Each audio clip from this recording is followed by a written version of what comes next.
Exam தாங்க இப்போ நடந்துட்டு இருக்குது. இருந்தாலும் வாரம் சனிக்கிழமை ஸ்கூல் வச்சிடுறாங்க. ஜெய்குட்டிக்கு வாரம் சனிக்கிழமை ஸ்கூல் இருக்கிறது வழக்கம் தான். ஆனால் குட்டிமாவுக்கு 2 வாரம் தொடர்ந்து சனிக்கிழமை ஸ்கூல் வச்சுட்டாங்க.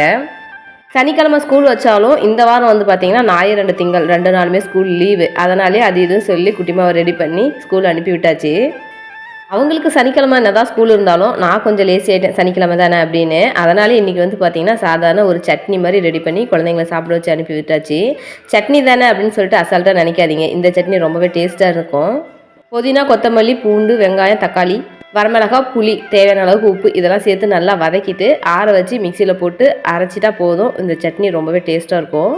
இதுக்கு தேங்காய், கடலை இந்த மாதிரி எதுவுமே தேவையில்லைங்க. இந்த சட்னி நம்ம செஞ்சோம் அப்படின்னா குழந்தைங்க நல்லா விரும்பி சாப்பிட்டுக்குவாங்க. பசி எடுக்காத குழந்தைங்களுக்கு அடிக்கடி பசி எடுக்கும் இந்த சட்னி கொடுத்தா.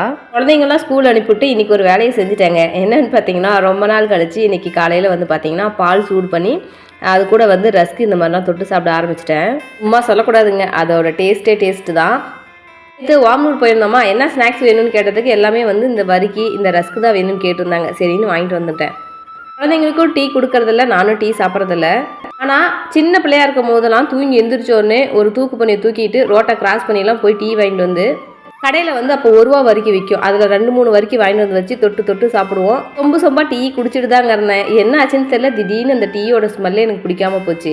டீ தான் பிடிக்காது, ஆனால் பால் நல்லா சாப்பிடுவேன். பால் குடிச்சதுக்கப்புறம் அந்த பால் குண்டான வடிக்கிறதுக்கு அப்படி சண்டை பண்ணுவோம். அதுக்கப்புறம் பிளான் பண்ணி ஒரு நாள் நான், ஒரு நாள் அக்கா, ஒரு நாள் தம்பின்னு மாற்றி வந்து வரிசையாக வந்து ஒவ்வொரு நாளைக்கும் ஒவ்வொருத்தர் குண்டா வலிக்க ஆரம்பிச்சிட்டோம்.